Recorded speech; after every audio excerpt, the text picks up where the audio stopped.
Novel عشق ہے نہ اس قلم اکثر رفیق قسط نمبر 41۔ صبح وہ جیسے ہی شاور لے کر باہر نکلا، مہروش بیڈ پر بیٹھی گھٹنوں میں سر دیے زور و شور سے رو رہی تھی۔ وہ اسے دیکھتے پریشانی سے اس کی جانب آیا اور اس کے کندھے پہ ہاتھ رکھا۔ مہروش، کیا ہوا ہے؟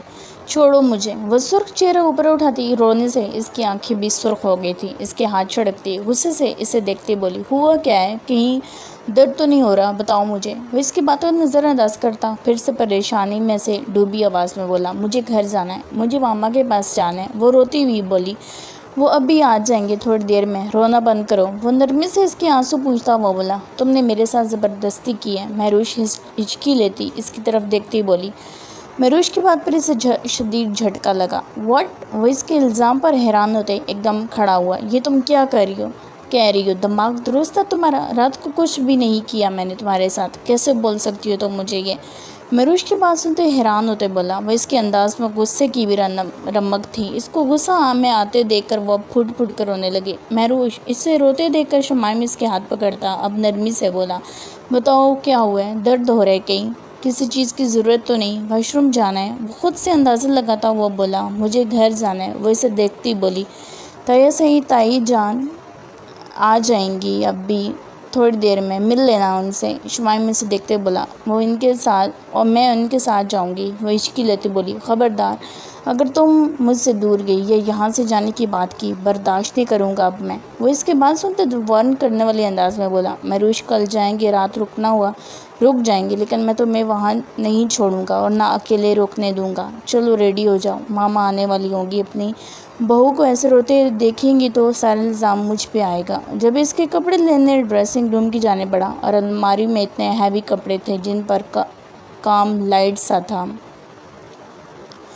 اپنے ہاتھ میں 3 سوٹ اٹھائے باہر آیا، ان میں سے پہن لو کوئی سا بھی۔ کون سا پہنو گی؟ وہ اس کی طرف دیکھتے پوچھنے لگا، تم کیوں کر رہے ہو یہ سب؟ شمائم نے نہ سمجھی سے اسے دیکھا، مت کرو یہ سب، بہت جلدی میں یہاں سے چلی جاؤں گی، بس کچھ ہی دن ہے، اس کے بعد یہاں سے جانا ہے مجھے۔ وہ اسے دیکھتی ہوئی بولی، جو کل سے نرمی سے اسے ٹریٹ کر رہا تھا، اسے لگا وہ اچھائی کا ڈھونگ رچا رہا ہے یہ سب کر کے۔ اس کے دل کی کیفیت بدل رہی تھی جسے وہ خود بھی انجان تھی، اس لیے وہ یہاں سے جانے کی بات کر گئی۔ اس کی بات سن کر شمائم کا چہرہ ایک دم سرخ ہوا تھا۔ جب اس کے کپڑے ہاتھ میں پکڑے صوفے سے غصے سے اچھالتا اس کی جانب بڑھا، کیا بکواس کی ہے؟ ابھی دوبارہ سے کہو، مجھے صحیح سے سمجھ نہیں آیا ہے۔ ایک گھٹنا بیڈ پر رکھتا سرخ تنے چہرے سے ماتھے پر نیلی رگیں واضح ہوتی اس کی روتی صورت کو دیکھتے کہا، جو اسے اپنے نزدیک آتا دیکھ کر پیچھے کو کھسکی۔ اسے پھر غصہ دلا چکی تھی، لیکن وہ اسے کوئی تکلیف نہیں پہنچانا چاہتا تھا۔ اس کے دور جانے پر شمائم کی آنکھیں لال ہوئی تھی، اس کا دور جانا وہ برداشت نہیں کر پا رہا تھا۔ جب شمائم اس کی ٹانگ کھینچتا اس کو نزدیک کرتے اپنی گود میں اٹھا گیا، اس کی کمر میں شدید درد اٹھا۔ اس نے بمشکل اپنی سسکی کو دبایا، ایک بار اچھی طرح ذہن نشین کر لو، میرے ساتھ رہنے میں چاہے تمہارا دل ہو یا نہ ہو، ہر حال میں تم نے میرے ساتھ ہی رہنا ہے۔ اس حقیقت کو جتنا جلدی تسلیم کر لو اتنا ہی تمہارے لیے اچھا ہے۔ وہ اسے گود میں اٹھائے اس کے حیران چہرے کی طرف دیکھتے بولا، چھوڑو مجھے شمائم، مجھے اس حالت میں دیکھ کر تمہیں مزہ آتا ہوگا نا، کیونکہ میں بے بس ہوں، تمہارے سامنے کچھ بھی نہیں کر سکتی۔ وہ اسے دیکھتے غصے سے بولی اور ساتھ مذمت کرنے لگی۔ مہروش کی بات پر شمائم نے اسے افسوس سے دیکھا، مہروش مت تھکاؤ خود کو۔ وہ اسے غصے سے مذمت کرتے دیکھتے بولا اور ساتھ اسے اٹھائے صوفے پر ایک سوٹ اٹھائے اسے واش روم کے سامنے لا کھڑا کیا۔ مہروش اس کے ہاتھ سے کپڑے چمٹے کھٹک سے دروازہ بند کر گئی۔ شمائم ڈریسنگ مرر کے سامنے آ کر وہ اپنے بال سیٹ کیے مہروش کا انتظار کرنے لگا۔ 10 منٹ لگا کر مہروش باہر آئی۔ شمائم اس کی جانب بڑھا اور اس کے کندھوں سے پکڑا۔ مہروش نے اس کے ہاتھ جھٹکے، مہروش مجھے غصہ مت دلاؤ، میں نہیں چاہتا میں تم پر غصہ کروں اور تمہیں کوئی تکلیف پہنچاؤں۔ شمائم اسے سرد آواز میں کہتے اسے اپنی باہوں میں بھرے اسے ڈریسنگ مرر کے سامنے بٹھایا، تیار ہو جو، مجھے ان سب چیزوں کا نہیں پتہ، نہیں تو میں خود تمہیں تیار کرتا۔ وہ اس کے کان کی طرف جھکتا ہوا بولا اور ساتھ ہی اس کے کان کی سرخ لو پر لب رکھ گیا، میں کسی کام سے جا رہا ہوں، تھوڑی دیر تک آ جاؤں گا، میں ماما کو بھیجتا ہوں تمہارے ساتھ۔ شمائم اس کے سر پر نرمی سے اپنے لب رکھتا پیچھے ہوا جب دروازے پر دستک ہوئی۔ اس نے دروازہ کھولا، جہاں ربابہ بیگم اور ساتھ ایک ملازمہ کھڑی تھی۔ ملازمہ کے ہاتھ میں ناشتے کی ٹرے تھی۔ ناشتہ لے کر آئی ہوں تم دونوں کے لیے۔ تمہارے دادا جان کہہ رہے تھے کہ ساتھ ناشتہ کریں، لیکن مہروش کی طبیعت ایسی نہیں کہ وہ نیچے جائیں، اس لیے میں تم دونوں کا ناشتہ یہیں لے آئی ہوں۔ عنایہ بیگم اندر آتے بولی اور ساتھ مہروش کو دیکھا۔ ان کے چہرے پر مسکراہٹ آ گئی جو تیز میرون کلر کا جوڑا پہنے سادگی میں بھی قیامت ڈھا رہی تھی۔ چلو تم دونوں ناشتہ کرو، مہمان ابھی سے آنا شروع ہو گئے ہیں۔ ناشتہ کی ٹرے ٹیبل پر رکھ دی ہے۔ عنایہ بیگم اور ملازمہ باہر نکل گئی۔ کچھ غصے اور کچھ نرمی سے شمائم نے اپنے ہاتھوں سے ناشتہ کروایا جسے وہ گھریوں اور غصے سے نوازتی سرخ چہرہ لیے ناشتہ کرنے لگی۔ شام کے 7 بج رہے تھے۔ گاڑی تیز رفتار سے آگے بڑھ رہی تھی۔ اس لگا اس کا دل کسی نے مٹھی میں لے کر مسل دیا ہو۔ اس کے دل میں شدید درد اٹھا تھا۔ اس نے اپنے سینے کو مسلتے گہرے گہرے سانس لیے۔ کل 7 بجے کی اس کی لندن کی فلائٹ تھی۔ وہ کل ہی اسپتال سے ڈسچارج ہو کر واپس آیا تھا، لیکن اسے کسی پل سکون نہیں تھا۔ اسپتال سے واپس آتے اوپر اپنے کمرے کی طرف سیڑھیاں چڑھتے جب ملازمہ کی آواز اس کے کانوں میں پڑی، مہروش بیبی کی آج بارات ہے،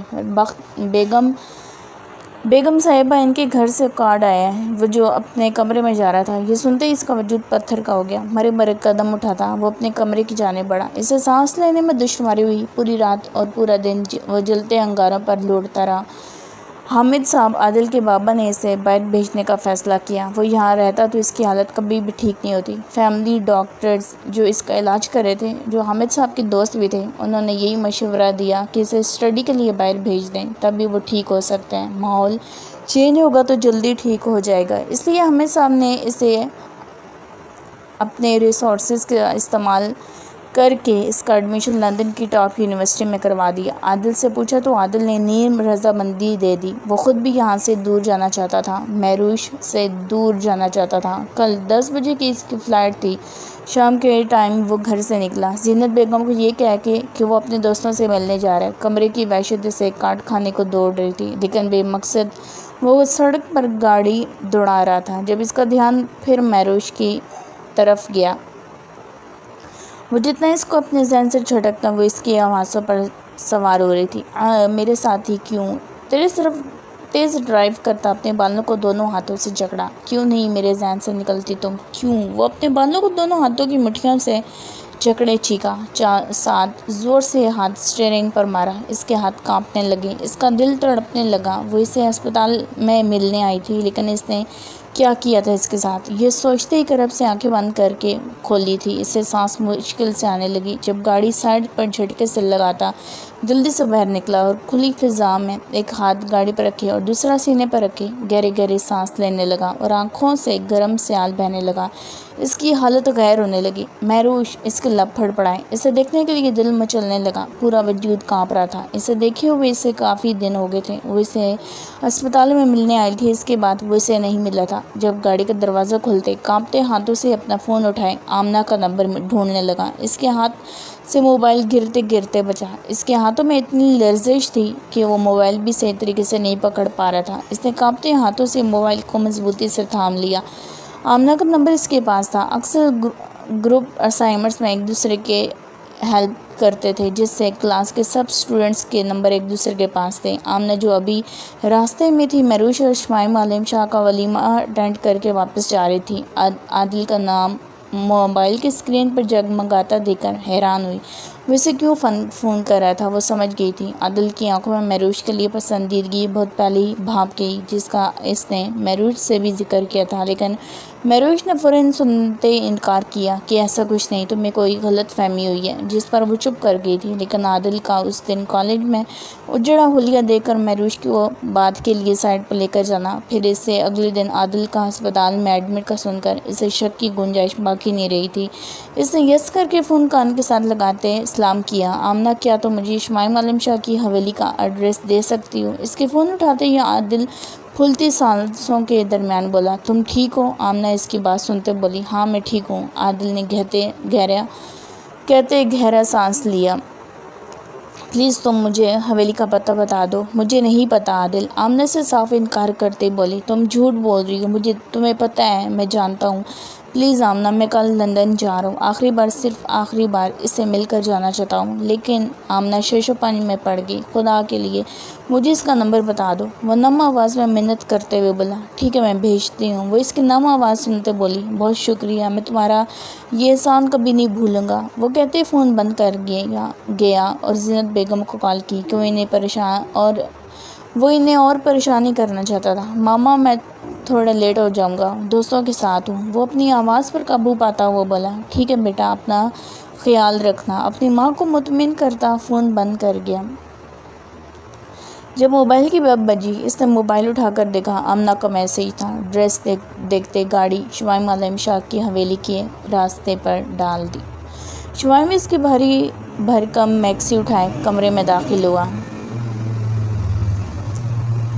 جب اس کا فون بجا، شفان کا نمبر دے کر فون کان کے ساتھ لگایا اور ساتھ مہروش کا ہاتھ پکڑے چھوٹے چھوٹے قدم لیتا مہروش کو صوفے پر بٹھایا۔ ٹھیک ہے، میں آتا ہوں۔ دوسری طرف شفان کی بات سنتے بولا، چینج بند کرنا، میں آ رہا ہوں۔ وہ اسے صوفے پر بٹھائے اس کے کان کے قریب جھکا۔ وہ اس سے پیچھے ہوتے اس کے چہرے کی جانب دیکھا جو آج 14ویں کے چاند کی طرح دمک رہی تھی، اور سارا دن اس پر سے نظریں نہیں ہٹا پایا۔ مہروش نے شکر کیا کہ فنکشن ختم ہوا۔ مہروش، جس کے چہرے پر تھکن واضح دکھائی دے رہی تھی، اتنی بھاری میکسی نے اس کا آج کام کر دیا تھا۔ اوپر سے اتنی بھاری چودری بیٹھ کر اس کی کمر اکڑنے لگی، کمر میں درد ہونے لگا۔ شمائم کی بات سنتے اس نے غصے سے اس کی طرف دیکھا۔ کیا مطلب؟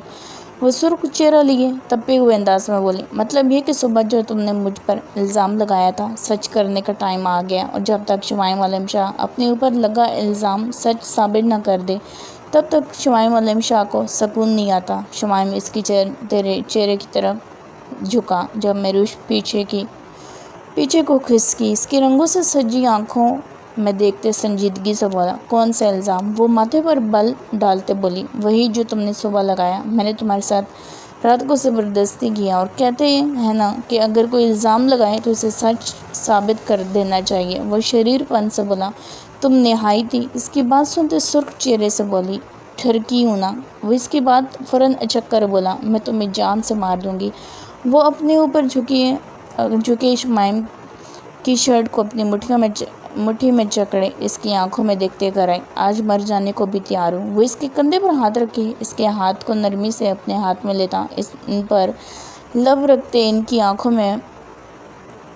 آنکھوں میں اپنی خمار زدہ آنکھوں سے گاڑتے بولا، ویٹ کر رہا ہوں، آ رہا ہوں میں۔ وہ اس کے ہاتھ نرمی سے اس کی گود میں رکھتے اسے دیکھتا باہر نکل گیا، جبکہ پیچھے مہروش کلس کر آئے گی، اس کا دلچاہ کمرے کا حشر بگاڑ دے۔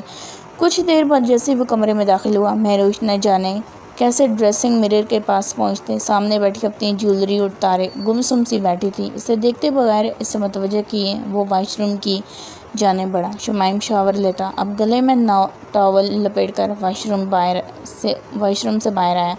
نظریں ڈریسنگ کے سامنے کھڑی مہروش کی جانب کی جو کسی اور دنیا میں پہنچی ہوئی تھی۔ سی گرین کلر کی اسٹائلش سی میکسی پہنے، بالوں کا خوبصورت سا اسٹائل بنائے، ہونٹوں پر لائٹ پیچ لپسٹک لگائے، خیالوں میں گم، وہ کسی بت تراش کے ہاتھوں کا بنایا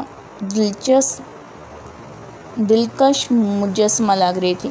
شمائم عالم شاہ کی آنکھوں میں خمار چھلکنے لگا، وہ جو سارا دن اس کے چہرے سے نظریں نہیں ہٹا پایا تھا، دل پر پیارے لگانا مشکل لگ رہا تھا۔ وہ ٹاول گردن سے نکال کر بیڈ پر پھینکتا بے خودی کی عالم میں اس کی جانب بڑھا۔ وہ اس کے پیچھے کھڑے ہوئے اس کے پیٹ پر اپنے دونوں بازو حائل کرتے اس کے کندھے پر لب رکھتے مہروش عبد الرحمن عالم شاہ کو ہوش کی دنیا میں لاپٹخا اس کے کندھے پر ہونٹ جمائے اسے اپنے سائر میں لیے کھڑے خود کو چھڑانے کی مذمت کرنے لگی، چھوڑو مجھے۔ اس کا پورا وجود جیسے انگاروں پر لوٹنے لگا، دونوں ہاتھوں سے اس کے ہاتھ پیچھے ہٹانے لگی، پر وہ انسونی کرتا ہنوز اس کے کندھے پر لب جمائے اس کے گرد حصار باندھے کھڑا رہا۔ مہروش کو لگا اس کے دھڑکتے لگاتار لمس پر اس کی جل جائے گی، سانسیں بے ترتیب ہو رہی تھیں، بری طرح سے وجود کانپنے لگا تھا اس کے اعصار میں۔ شمائم، چھوڑ مجھے پلیز، وہ رندی آواز میں بولی۔ اس کی التجا پر بنا کان دھرے جا بجا اس کے کندھے کو اپنے دھڑکتے لمس سے بھگونے لگا۔ وہ بمشکل سانسیں بھرتی سختی سے آنکھیں میچ کے اس کی گرفت میں پھڑپڑانے لگی۔ اس سے کندھوں پر اس کی دانتوں کا دباؤ محسوس کرتے، اس کی حالت سے انجان بنتا، اپنے کام میں مگن، اس کے کندھے اور گردن کے درمیان نرم نازک جگہ پر اپنے دانت گاڑ گیا۔ اس کی بے رحمی پر تڑپتی مہروش کی چیخ نکلی۔ وہ فوراً ہوش میں آیا، اس کا رخ پلٹتے اپنی جانب کیا جہاں آنسوؤں سے تر مہروش کا چہرہ سامنے تھا۔ اس نے نرمی سے آنسو صاف کیے اور اسے ڈریسنگ مرر کے سامنے کھڑا کیا اور خود بیڈ کی سائڈ ڈرا کی طرف بڑھا۔ اس کے پاس آتے مخملی کیس سے خوبصورت سے ڈائمنڈ کا سیٹ نکال کر اس کے بال سیٹ کرتا، برے حق اور جرأت سے اس کی سرائی دار خوبصورت گردن میں پہناتا، اپنے لب رکھ گیا، جبکہ مہروش نے اس کے عمل پر کوئی حرکت نہیں کی۔ وہ نیچے منہ کیے آنسو بہانے لگی۔ وہ اس کے ساتھ زبردستی کرے گا، جس طرح اس کے ارادے لگ رہے تھے، وہ اسے اپنا حق ضرور لے گا اور وہ کچھ بھی نہیں کر سکے گی۔ یہ سوچتے اس کے آنسو لگاتار بہہ رہے تھے جب دوسری باکس سے خوبصورت سا بریسلٹ نکال کر اس کا ہاتھ پکڑتا پہنایا اور اس پر بھی اپنا سلگتا لمس چھوڑا۔ میں زبردستی کا قائل نہیں ہوں میری جنگلی بلی، دماغ پر اتنا زور ڈالنے کی ضرورت نہیں، جب تک تم خود نہیں کہو گی میں نہیں آؤں گا تمہارے پاس، لیکن یہ چھوٹی موٹی شرارت میں کر سکتا ہوں نا، اتنا تو حق ہے نا مجھے۔ کبھی کبھی گستاخی ہو جائے گی، اس کی گارنٹی میں تمہیں نہیں دے سکتا، لیکن تو میرا نہ میرے ہمیشہ میری پناہوں میں، وہ خود سے دور کبھی نہیں کروں گا، مر جاؤں گا کبھی خود سے تمہیں الگ نہیں کروں گا۔ وہ صبح مہروش کی بات یاد کرتے بولا جب اس کے کندھے سے پکڑتا اپنے سینے سے لگا گیا، میری جنگلی بلی بھیگی بلی کیوں بنی ہوئی ہے؟ جب شمائم اس کے سر پر بوسہ دیتا چڑھانے والے انداز میں کہا۔ مہروش اس کے سینے سے شرٹ کو اپنی دونوں مٹھیوں میں پکڑے سسکنے لگی۔ مہروش کیا ہوا ہے؟ درد ہو رہا ہے؟ اس کو مسلسل روتا دیکھ کر اس کا چہرہ سامنے کیا اور آنسو صاف کیے۔ مجھے چینج کرنا ہے، وہ ہچکیوں سے بولی۔ اسے کہیں نہ کہیں یقین ہو گیا تھا کہ اس سے کوئی تکلیف نہیں پہنچا سکتا۔ چلو آؤ، اسے کندھوں سے پکڑتا ڈریسنگ روم کی جانب بڑھا، اس کا نائٹ ڈریس رکھتا باہر نکل آیا۔ وہ چینج کر کے ڈریسنگ روم سے باہر نکلی جب دروازے پر دستک ہوئی۔ آ جائیں، شمائم نے کہا جب ایک ملازمہ دروازہ کھول کر دروازے پر ہی کھڑی ہوگی۔ صاحب جی، کوئی عادل صاحب آئے ہیں، کہہ رہے ہیں کہ وہ مہروش بی بی سے ملنا چاہتے، ان کو ڈرائنگ روم میں بٹھایا ہے، ملازمہ کہہ کر چلی گئی۔ ملازمہ کی بات پر شمائم کا چہرہ ایک دم سرخ پڑا، آنکھیں ایک دم لال ہوئی، چہرے پر وحشت ٹپکنے لگی، ماتھے کی نیلی رگیں واضح ہوئیں۔ مہروش نے شمائم عالم شاہ کے سرخ چہرے کی طرف دیکھا۔ شمائم سرخ چہرہ لیے دروازے کی جانب تیزی سے بڑھا۔ اس کو غصے سے دروازے کی جانب بڑھتے دیکھ کر مہروش لڑکھڑاتے قدموں سے اس کی جانب بڑھی۔ شمائم، جب اس کا توازن ڈس بیلنس ہوا، وہ دھڑم سے نیچے گری۔ ناول عشقیانہ اس قلم اکثر رفیق قسط نمبر 42۔ مہروش کیا ہوا ہے؟ درد ہو رہا ہے؟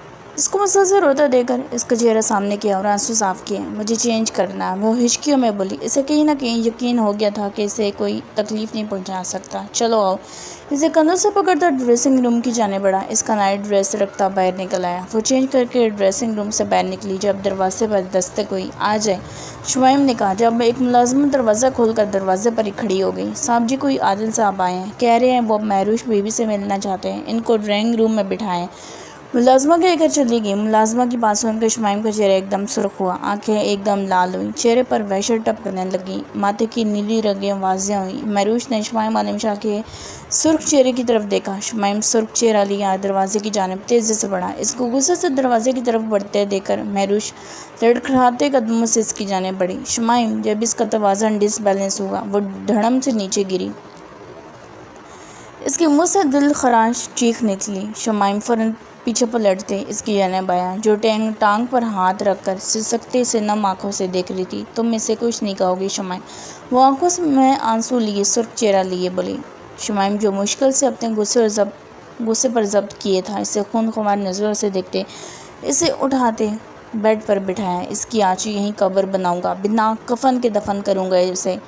اس کی اتنی ہمت تو یہاں تک آ گیا، وہ کراتے ہوئے اس کی آنکھوں میں دیکھتے بولا۔ اسے بیڈ پر بٹھاتے وہ پیچھے ہوا جب مہروش نے اس کے گریبان کو دونوں مٹھیوں میں جکڑ کر اس کا چہرہ نزدیک کیا۔ اگر تم نے اسے کچھ کہا یا ہاتھ بھی لگایا تو میں قسم کھاتی ہوں تمہیں زندگی میں کبھی معاف نہیں کروں گی۔ وہ اس کی آنکھوں میں آنکھیں ڈالے چنگھاڑتے ہوئے بولی۔ شمائم کے دل میں اس کے الفاظ خنجر کی طرح پیوست ہوئے۔ وہ اس کے ہاتھ جھٹکے سے ہٹاتا، جب دوسری طرف رخ موڑے گہرے گہرے سانس لیتا، اپنے اندر اٹھتے اشتعال کو کام کرنے کی تنگ و دو کرنے لگا۔ مہروش ہچکیوں میں رونا شروع ہو گئی۔ بند کرو رونا، خبردار کہ آنسو بھی تمہاری آنکھ سے نکلے اس حرام زادے کے لیے، نہیں تو تمہارا وہ حشر کروں گا، ساری زندگی یاد رکھو گی، اسے ایسی جگہ غائب کرواؤں گا کہ نام و نشان مٹ جائے گا اس کمینے کا۔ اس کی طرف آتا اس کا جبڑا بچتے دھاڑ اٹھا۔ مہروش کا رونے سے آگ لگا گیا، اس کے اندر لاوا ابلنے لگا۔ وہ اس کے لیے اسے ساری زندگی معاف نہیں کرے گی، اس کے لیے۔ اس کے الفاظ ہتھوڑے کی مانند اس کی دماغ میں لگے تھے۔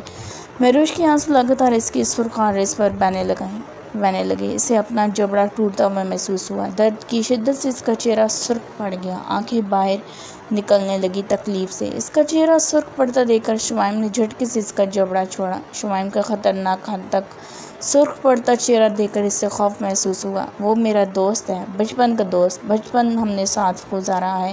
تم نے مجھ سے پہلے میرا دوست چھین لیا، تم نے اسے مروایا، وہ کئی دن اسپتال میں رہا۔ میں خاموش ہو گئی۔ اگر اس بار تم نے اسے کوئی تکلیف پہنچائی تو میں خاموش نہیں بیٹھوں گی، میں برداشت نہیں کروں گی۔ وہ ہچکیوں میں روتی کپکپاتی آواز میں بولی، مہروش میرا صبر مت آزماؤ، جس دن میرا ضبط ٹوٹ گیا تو بہت برا ہوگا تمہارے لیے، بہت برا۔ وہ اس کی بات سنتے درشتگی سے بولا، دکھا دی نا تم نے اپنی اوقات، اچھا بننے کا صرف تم ناٹک کر رہے تھے، تم نے صرف اپنی ہوس پوری کرنی تھی، اصل میں تم یہ ہو، یہ۔ وہ اپنے ہاتھ سے شمائم کو اوپر سے نیچے تک اشارہ کرتی ہچکیوں میں بولی۔ اس کی بات سنتے ہی شمائم کے اندر ابلتا لاوا پھٹا، اس کا غیظ و اشتعال سے چہرہ خطرناک حد تک سرخ پڑ گیا۔ زور سے اپنا ہاتھ دیوار پر مارا۔ مہروش نے خوف سے اسے دیکھا۔ شمائم اس کی جانب بڑھا۔ مہروش خوف سے پیچھے کھسکی۔ شمائم اس کے پاس پہنچتے بیڈ کی سائڈ ٹیبل سے اپنا موبائل اٹھا کر پیچھے ہوا۔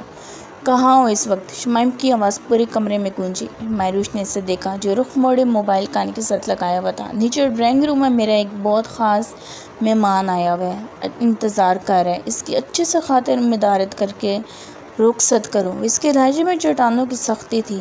اس نے کہتے فون بند کر دیا اور ساتھ ایک میسج ٹائپ کر کے بھیجا، مجھے سے ملنا ہے، تم ایسے نہیں کر سکتے۔ وہ خاطر مدارت کا مطلب سمجھتے ہیں، ہچکیوں کے درمیان چگھارتے ہوئے بولی۔ اس کے بعد سنتے ہی شمائم فون بیڈ پر اچھالتا اس کی جانب غصے سے بڑھا۔ آنکھوں میں وحشت ٹپکنے لگی، دماغ کی رگیں پھٹنے کے قریب تھیں۔ اس کے پاس پہنچتے اس کی ٹانگوں کو سختی سے سیدھا کرتے اس پر کٹا کی طرح چھایا اور اپنی گرفت میں سے پڑانے پر مجبور کر گیا۔ آج میں تمہیں ہوس کا مطلب اچھے سے سمجھاؤں گا کہ ہوس کہتے کس کو ہے۔ جو شمائم اپنی شرٹ اتارتے زمین پر پھینکتے، اس کے ہاتھوں کو اوپر کی طرف پن اپ کیے، اس کے لبوں کی طرف جھکا۔ مہروش نے اسے خوف سے اس کی سرخ آنکھوں کو دیکھتے نفرت سے منہ پھیرا۔ اس کے نفرت سے منہ پھیرنے پر شمائم کی آنکھوں میں سرخی مزید بڑھی، اس کے ہاتھوں پر اپنی گرفت مضبوط کی۔ جب اس کی گردن کی طرف جھکتے جا بجا اپنا سلگتا لمس چھوڑنے لگا۔ اس کے انداز میں اتنی شدت تھی، مہروش کو لگا کہ وہ اگلا سانس نہیں لے پائے گی۔ وہ اپنے آپ کو چھڑانے کی مذمت کرنے لگی، لیکن ذرا بھی وہ اس کی گرفت سے ہل نہیں پائی۔ اپنی گردن اور کندھے پر لگاتار اس کا لمس محسوس کرتی اس کا پورا وجود دہک کر کوئلہ بن گیا۔ چھوڑو مجھے۔ اپنے اوپر شمائم کا بھاری وزن محسوس کرتی جو بڑھتا ہی جا رہا تھا، پھوٹ پھوٹ کر رونے لگی۔ جب شمائم نے اپنے ایک ہاتھ سے اس کے دونوں ہاتھ اپنی گرفت میں لیتا، اس کے نائٹ ڈریس کی شرٹ کے آگے کے بٹن کھلنے لگا۔ نہیں، چھوڑو مجھے، تم ایسا نہیں کر سکتے، چھوڑو مجھے۔ وہ اس کی گرفت میں مچلنے لگی، اپنے آپ کو چھڑانے کی مزید مذمت کرنے لگی۔ مہروش! شمائم نے اس کے کندھوں سے پکڑتی اس کی مذمت کو روکا۔ مہروش نے اس کی طرف دیکھا، اس کی سرخ آنکھوں میں دیکھا جس میں اس کی ہستی کو مٹا دینے کا جنون سوار تھا۔ وہ خوف سے کانپتی، چیختی اپنے ہاتھ چھڑانے لگی۔ شمائم نے اسے دیکھا جب تھوڑی دیر پہلے اپنی کئی بات اس کے کانوں میں گونجی کہ وہ اس کے ساتھ کبھی زبردستی نہیں کرے گا۔ وہ کیا کرنے جا رہا تھا؟ غصے سے میں زور سے اپنی مٹھی کا مکہ بناتا مہروش کے سائڈ تکیے پر مارا اور مہروش کے ہاتھ چھوڑے۔ ہوس پوری کرنی ہوتی نا تو بہت پہلے تمہیں بستر پر رون ڈالتا۔ جس دن تم سے پہلی بار ملنے تمہارے کمرے میں گیا تھا، وہیں تمہارے وجود کو ہدھیڑ کر رکھ دیتا۔ میرے لیے کوئی مشکل نہیں تھا، تم کسی کو منہ دکھانے کے لائق نہیں رہتی، میں اپنی ہوس پوری کر کے چھوڑ دیتا تو میں یوں اتنے پیار اور چاؤ سے یہاں حویلی نہ لاتا۔ ہوس پوری کرنی ہوتی تو یوں اتنے حق سے میرے کمرے اور میرے بیڈ پر نہ لیٹی ہوتی۔ شمائم اس کی آنسو بھری آنکھوں میں اپنی سرخ آنکھیں گاڑتے ہوئے بولا، آج کے بعد اگر اس حرام زادے کا نام بھی تمہاری زبان پر آیا، اس کی وجہ سے پریشان ہوئی، اس کی وجہ سے تم نے ایک آنسو بھی اپنی آنکھ سے بہایا، تو کسی چیز کا لحاظ نہیں کروں گا، یاد رکھنا۔ اور ہاں، بچپن کا دوست ہے نہیں تھا، بچپن ساتھ گزارا، اب بھول جاؤ، کیونکہ اب ساری زندگی تم نے میرے ساتھ گزارنی ہے۔ اور اس کی آنکھوں میں اپنے لیے خوف دیکھتا اپنے لب پینچ گیا، جب اس پر سے غصے سے اٹھتا اپنا موبائل اٹھاتا، نیچے اپنی شرٹ اٹھا کر پہنتا، ڈریسنگ روم کی جانب بڑھا اور زور سے دروازہ بند کر گیا، جس کی آواز پورے کمرے کی دیوار کو ہلا گئی۔ اب ساری رات ڈریسنگ روم میں گزارنی تھی، جبکہ مروچ سسک کر رونے لگی۔ ایسا نہیں تھا کہ وہ اس پر شک کرتا تھا، وہ بالکل پانی کی طرح شفاف تھی، لیکن عادل کی آنکھوں میں اس کے لیے پسندیدگی دیکھ کر اس کا دل کرتا ساری دنیا کو آگ لگاتے۔ وہ یہ بھی جانتا تھا کہ مروچ کے دل میں عادل کے لیے کوئی فیلنگز نہیں ہے، وہ صرف اسے ایک اچھے دوست کی طرح ٹریٹ کرتی ہے، اسے اچھا دوست سمجھتی ہے۔ وہ نہیں برداشت کر سکتا تھا کہ کوئی اسے ایسی نظر سے دیکھے، وہ اس کے سامنے بھی جائے۔ وہ نہیں برداشت کر سکتا تھا کہ مروچ کی آنکھوں میں آنسو کی وجہ کوئی اور ہو، وہ نہیں برداشت کر سکتا تھا کہ مروچ کسی اور کی وجہ سے پریشان ہو کر اس سے لڑے۔ وہ انہیں کیوں نہیں سمجھتی تھی، کیوں اسے ہمیشہ غلط ٹھہراتی تھی، کیوں؟ ہمیں کل اس شیر جہانگیر کو مارنا ہوگا، اس سے اچھا کا موقع ہمیں پھر نہیں ملے گا۔ جب افریم نے ان دونوں کو باری باری دیکھتے سنجیدگی سے کہا۔ وہ اس وقت تینوں ہوٹل کی لابی میں بیٹھے ہوئے تھے، جس ہوٹل میں افریم ٹھہرا ہوا تھا۔ ان کے سامنے ٹیبل پر کافی کے کپ رکھے ہوئے تھے اور دونوں سنجیدگی سے بیٹھے افریم کی بات سن رہے تھے۔ وہ کل ہی پہنچا تھا، نورب اسے ایئرپورٹ پر ریسیو کرنے گئی تھی، وہ ان کے ہوٹل کے تھوڑے دور ہوٹل میں ٹھہرا تھا۔ واپسی پر نورب نے اسے اچھا خاصا خوف کھائے ہوئے تھی، لیکن اسے آتے ہی واپس بھیج دے گا یا اسے اچھا خاصا بے عزت کرے گا۔ اس کا خوف سچ ثابت ہوا تھا۔ افریم نے واپسی پر اچھا خاصا اسے ڈانٹا تھا، جسے وہ خاموشی سے سر جھکائے سنتی رہی۔ تیمور کیسے ہسپتال پہنچا نورب؟ جب افریم نے اس کی طرف دیکھتے سنجیدگی سے پوچھا۔ مجھے نہیں پتا، نورب نے پورے اعتماد سے جھوٹ بولتے کہا۔ وہ جان گیا تھا کہ صاف مکر گئی ہے اس کے ڈر کی وجہ سے۔ ویسے حیرت کی بات ہے، تیمور جہانگیر پر کون ہاتھ ڈال سکتا ہے، جس کے ارد گرد 24 گھنٹے اس کی باڈی گارڈ رہتے ہیں۔ وہ خود بھی اچھا خاصا فائٹر ہے، لڑنا جانتا ہے، کس سے مار کھا گیا۔ پرسوچ نظر نورب پر ٹکائی۔ وہ اس کے ڈرائیور کو بھی مار دیا۔ نورب نے اس کی بات سنتے کندھے اچکائے، جبکہ شرام کا دل کیا وہ زور سے ہنسے، جو اس سے صاف جھوٹ بول رہی تھی، لیکن اسے نہیں پتا تھا کہ افریم بھی اس سے بہت اوپر کی چیز ہے۔ وہ اس سے کچھ نہ کچھ پتہ چلا تھا، اسی لیے اتنا تفتیش کر رہا تھا، یا پھر اس سے کہیں نہ کہیں نورب پہ شک تھا۔ نورب اور شرام کو یہاں بھیجنے کے بعد افریم نے ان کی سیفٹی کے لیے ایک بندہ پیچھے لگا رکھا تھا، جس کا انتظام اس نے بہت پہلے کیا ہوا تھا، وہ جو پل پل ان کی رپورٹ اسے دیتا، جس کا شرام اور نورب کو بھی نہیں پتا تھا۔ نورب رات کو تیمور کے فلیٹ تک کیسے پہنچی، اس کا افریم کے بندے کو بھی نہیں پتا لگ سکا۔ وہ جانے کیسے غائب ہوئی۔ کچھ دیر بعد جب افریم کو رپورٹ دی گئی کہ شرام عجلت میں کہیں نکلا ہے، افریم کو حیرت ہوئی کہ ابھی سے بات ہوئی تھی، وہ کہاں گیا ہے۔ جب پیچھے ہیڈ کوارٹر میں سے بتایا گیا کہ نورب نے اپنے موبائل کا سارا ڈیٹا اپنے لیپ ٹاپ میں ٹرانسفر کیا ہے، اسے سن کر جھٹکا لگا۔ ساتھ ہی اسے تیمور کے اسپتال لے جانے کا پتہ چلا اور ساتھ ہی اس کے ڈرائیور کے مرنے کی خبر ملی۔ اس کا سارا شک نورب پہ جا رہا تھا، جو اس کے بندے کو چکمہ دے کر گئی تھی۔ کیا نورب کو پہلے سے پتا تھا کہ اس پر نظر رکھنے کے لیے افریم نے ایک بندہ ان کے پیچھے لگایا ہے؟ جب تھوڑی دیر بعد ان کے بندے نے اسے بتایا کہ تیمور کے فلیٹ کے باہر شرام کی گاڑی کھڑی دکھائی دی، اس نے نورب کو نہیں دیکھا۔ پھر دونوں کو ساتھ ہوٹل کے پارکنگ ایریا میں دیکھا گیا۔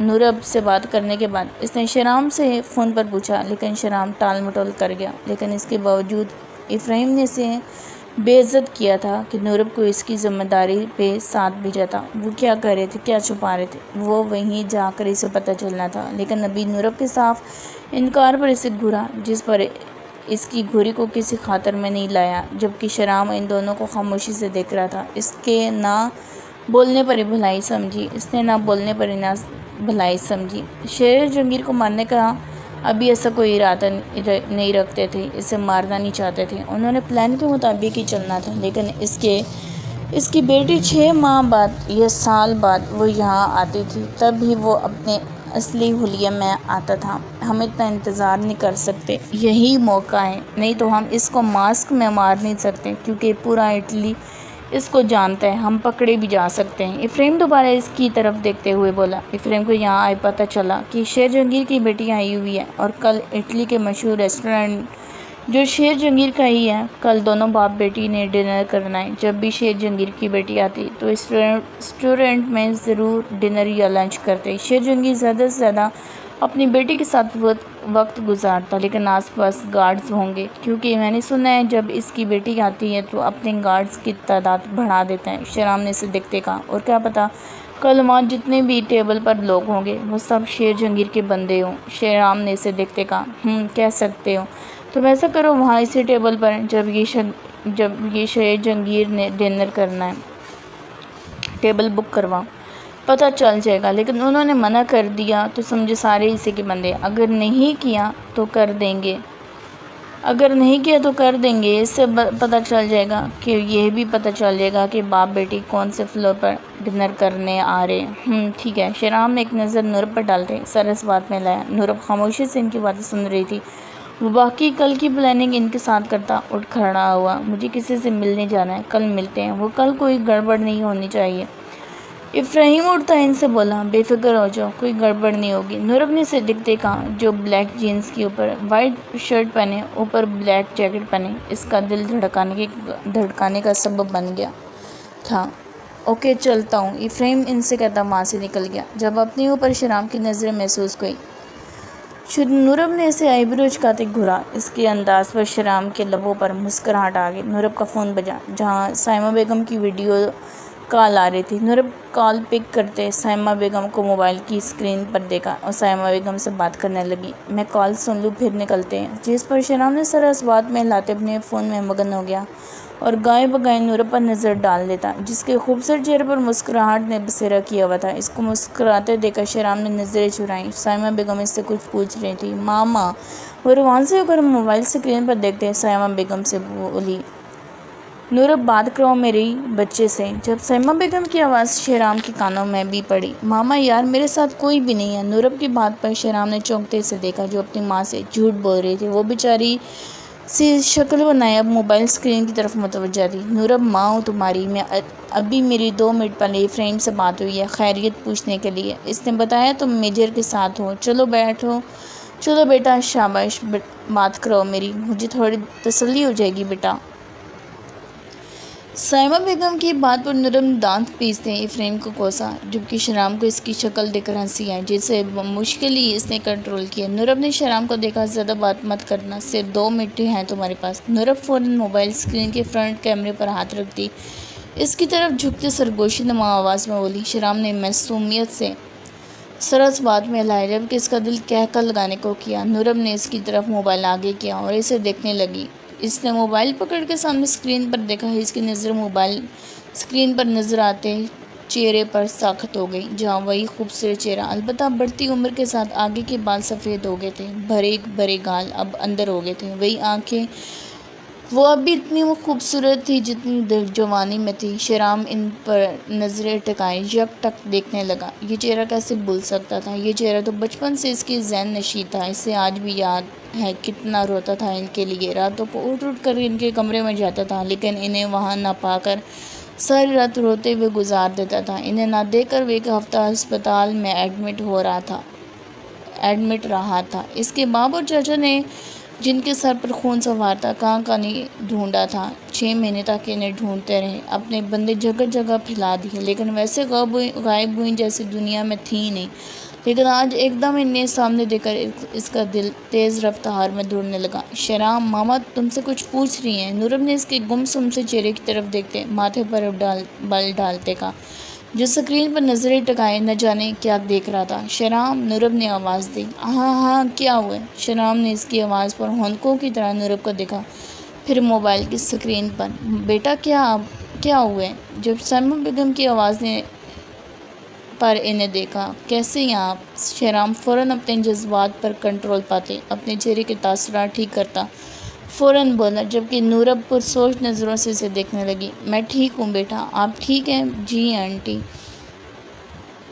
شیرام نے فقط اتنا کہا، جبکہ شیرام کے ذہن میں ہزاروں سوال گردش کرنے لگے۔ کیا پتا میرا وہم ہو، چہرے پر چہرہ بھی ہو سکتا ہے، یہ آپ نورب سے بات کریں۔ سائمہ بیگم کے کچھ سوالوں کے مختصر جواب دینے کے بعد شیرام نے فوراً فون نورب کی جانب بڑھایا۔ سائمہ بیگم کو بھی اس کا چہرہ شناسا سے لگا، ایک اپنائیت سے انہیں محسوس ہوئی، لیکن شیرام کا دل تیز رفتار سے دوڑ رہا تھا۔ نورب ان کی بیٹی ہے، یہ سوچتے ہی اس نے سامنے پڑا گلاس پانی کا منہ کے ساتھ لگایا۔ ماتھے پر پسینے کے قطرے چمکنے لگے۔ اس نے نورب کے چہرے پر نظریں ٹکائیں، اس کو غور سے دیکھنے لگا۔ وہ پہلے کیوں نہیں دیکھ پایا، کیوں نہیں سمجھ آیا اسے؟ جو ہو بہو ہی ان کی پرچھائی تھی، وہی چہرہ تھا، وہی آنکھیں، لیکن ایک چیز کا فرق تھا، ہاں تل کا، جو نورب کے اوپری ہونٹ پر تھا، جبکہ سائمہ بیگم کا نہیں تھا۔ وہ نورب کو پرسوچ نظروں سے دیکھنے لگا۔ ٹھیک ہے ماما، میں کمرے میں جا کر آپ سے بات کرتی ہوں۔ نورب جس کی نظر شیرام کے چہرے کی بدلتی رنگت پر تھی، سائمہ بیگم کو کہتی فون بند کرے گی۔ کیا ہوا ہے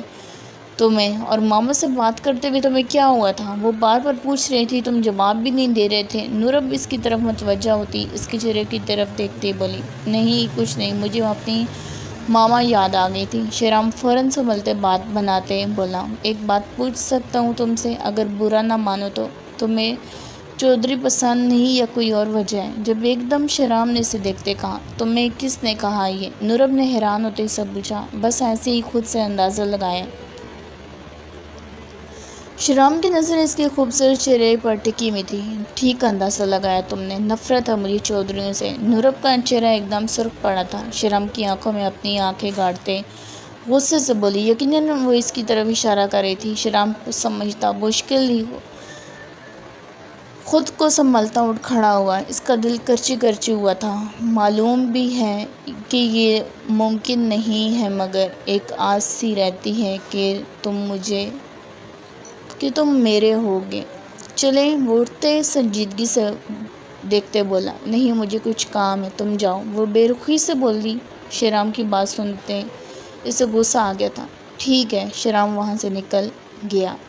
وہ جیسے ہی ہوٹل سے باہر نکل کر پارکنگ ایریا کی طرف آیا، سائمہ بیگم کی کال آ گئی۔ ان سے حال پوچھتے، نورب کو بتاتے فون بند کر گیا اور گاڑی کا دروازہ کھول کر بیٹھا۔ جب اس کے موبائل پر میسج کی بیپ بجی، اس کے موبائل اٹھا کر دیکھا، جہاں آئینہ کا میسج تھا، تھینک یو، فقط اتنا ہی لکھا ہوا تھا۔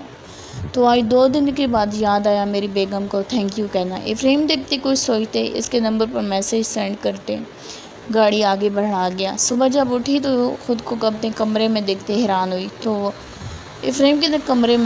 تو افریم کے کمرے میں تھی۔ جب اسے اپنی اسائنمنٹ کا خیال آیا، میری اسائنمنٹ، وہ ہڑبڑاتے اٹھ کر بیٹھی۔ 10 بجے تک اس نے اسائنمنٹ جمع کروانی تھی، میری اسائنمنٹ نہیں بنی، میں فیل ہوگی۔ نم آنکھوں سے ٹائم دیکھنے کے لیے اس نے اپنا موبائل اٹھایا، جہاں افریم کا میسج پوری آب و تاب سے اسکرین پر چمک رہا تھا۔ اس نے کانپتے ہاتھوں سے افریم کا میسج اوپن کیا، پریشان نہیں ہونا، میں نے جمع کروا دی اسائنمنٹ، اور تمہیں بھی میل کر دی، چیک کر لینا۔ افریم کا میسج دیکھ کر وہ ایک دم خوشی سے اچھلی، خوشی سے اس کا انگ پھوٹنے لگا۔ میں فیل نہیں ہوئی، یا ہوں۔ جب رات کا ایک منظر ایک دم اس کی آنکھوں کے سامنے آیا، وہ شرم سے دوری ہو گئی، چہرہ شرم سے اپنے دونوں ہاتھوں میں چھپایا، وہ سر تا پیر تک سرخ ہوئی۔ اپنی سانسوں میں افریم کی سانسوں کی گھلتی خوشبو محسوس ہوئی۔ وہ چلا گیا ہے، یہ سوچتے ہی وہ پرسکون ہوئی۔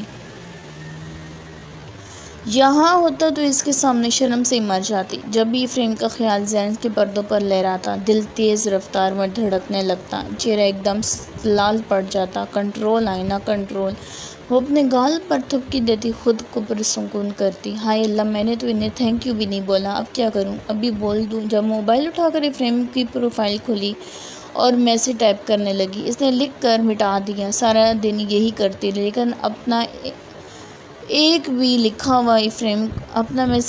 لکھا ہوا افریم کو نہیں بھیج سکی۔ آئینہ جو کل سے ششو پانی کا شکار تھی، تھینک یو، آپ کا بہت شکریہ، شکریہ آپ کا، شکریہ، آپ نے اسائنمنٹ میں میری ہیلپ کی۔ ایسے کئی الفاظ وہ میسج ٹائپ کر کے مٹا دیتی۔ آج 2 دن ہو گئے تھے وہ یہی کر رہی تھی، لیکن آج جب ایک بار پھر سے تھینک یو لکھ کر دھڑکتے دل کے ساتھ کانپتے ہاتھوں سے سینڈ کر دیا اور اسکرین کو دیکھنے لگی، جب 2 سیکنڈ میں ہی میسج سین ہوتا دیکھ کر اوپر افریم کے نام کے نیچے آن لائن کا نوٹیفیکیشن دیکھ کر کانپتے ہاتھوں سے موبائل کی اسکرین آف کرتی، موبائل تکی کے پاس اچھال دیا، جبکہ دل تھا کہ پہلے اسے نکلنے لگا۔ جب کچھ سیکنڈ گزرے، موبائل پر بیل بجی، اس کا دل تیز رفتار سے دوڑنے لگا۔ جب دوسری بیل بجی، آئینہ دھڑکتے دل کے ساتھ موبائل کو دیکھنے لگی۔ 5 منٹ ایسے ہی گزر گئے۔ آئینہ کی نظریں موبائل پر ٹکی ہوئی تھیں۔ جب آگے ہوتے، اس نے کانپتے ہاتھوں سے اپنا موبائل اٹھایا اور دیکھا جہاں افرین کے نام سے 2 میسج آئے ہوئے تھے۔ اس نے افرین کا میسج اوپن کیا۔ پیوستے رکھو جہاں ہوا اس طرح سے مجھ میں، دن بھر خیال اس کا، شب بھر خواب اس کا۔ دل کی دھڑکن اسے اپنے کانوں میں بجتی محسوس ہوئی۔ جب اس نے نیچے دوسرے میسج پر نظر ڈالی، آئی مس یو، وہ بار بار یہ تحریر پڑھنے لگی۔ آئینہ کے ہاتھوں میں لرزش ہوئی۔ موبائل کی اسکرین آف کرتے، موبائل سائڈ پر رکھا، چہرہ خون چھلکا رہا تھا۔ اس کے گال تپ کر سرخ انار ہوئے جب ایک شرمیلی سی مسکراہٹ نے اس کے چہرے کا احاطہ کیا اور دوبارہ سے اپنا چہرہ دونوں ہاتھوں میں چھپا گئی۔